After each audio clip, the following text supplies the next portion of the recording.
নমস্কার, সোহম সিভিতে আপনাদের স্বাগত।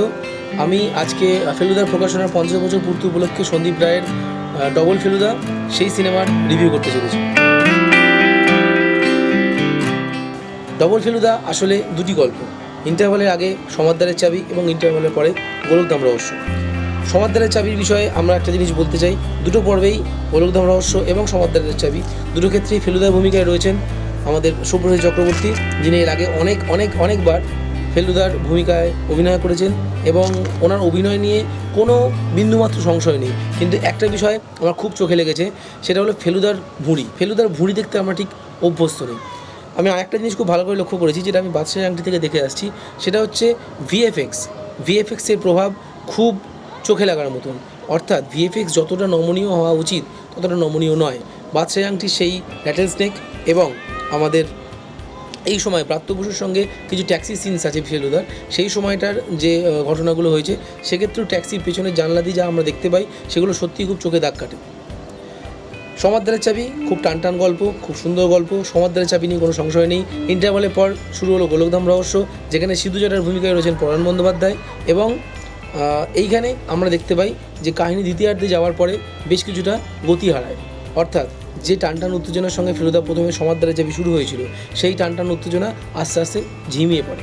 গোলকধাম রহস্যে নেহার দত্তের ভূমিকা অভিনয় করেছেন দিতিমানবাবু এবং সেখানে উনি যথেষ্ট, অবশ্যই উনি অনেক দিন ধরে অনেক ভেটেরিনার অ্যাক্টর এবং ওনার অভিনয় নিয়ে কোনো ব্যাপার নাই, কিন্তু শুধুমাত্র গতি হারানোর জন্য সম্ভবত গোলকধাম রহস্য কিছুটা ঝিমিয়ে পড়বে।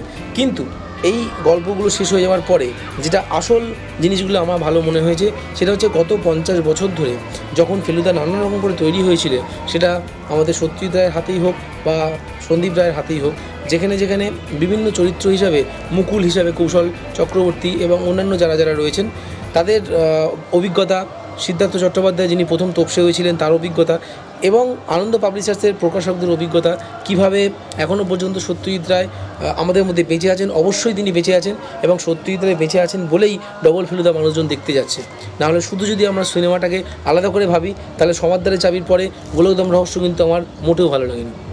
স্টোরির জন্য অবশ্যই 5-এ 5 দিতে পারি, আমরা মিউজিকের জন্য অবশ্যই 5-এ 5 দিতে পারি, কারণ এগুলি আমাদের এক্সপেকটেশনস। ছবির জন্য, সিনেমাটোগ্রাফির জন্য, ভিএফএক্সের প্রবলেমের কারণে 5-এর মধ্যে দেওয়া যেতে পারে 3। এরপর আসছে আমাদের এডিটিং। গোলকধাম রহস্য হয়তো আরও ছোটো হতে পারত, আরও ছোটো হলে গতি হারানোর সমস্যাটা থাকতো না, সম্ভবত সেই কারণেই এডিটিংয়ে 5-এর মধ্যে দিচ্ছি 3। এবং সব মিলিয়ে যে ওভারঅল এক্সপিরিয়েন্সেস, তাতে গোলকধাম রহস্য, আগে সমাদদারের চাবি, সব মিলিয়ে পুরো ছবিটাকে আমি 2.5-এর বেশি দিতে পারছি না।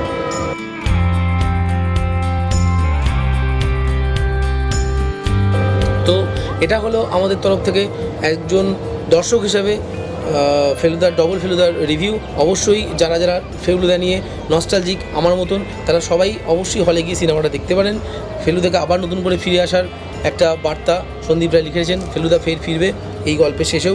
দেখা যাক, এরপরে ফেলুদা হয়তো আরও বেশি টানটান হবে, আরও অনেক ভালো হবে, এটাই আশা রাখছি।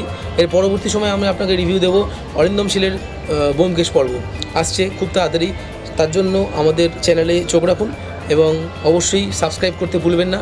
আমাদের এই ডবল ফেলুদার রিভিউ আপনার কেমন লাগলো আপনি কমেন্টসে জানাতে পারেন। যেহেতু এটা বাংলা সিনেমা, সুতরাং এই রিভিউ বাংলাতেই হবে। ব্যোমকেশ পর্ব সেটাও হবে বাংলাতে। পরবর্তী হিন্দি সিনেমার জন্য হিন্দিতে পাবেন রিভিউ এবং ইংলিশের সিনেমা ইংলিশে পাবেন রিভিউ। ধন্যবাদ সোহমস রিভিউ দেখার জন্য, ভালো থাকবেন।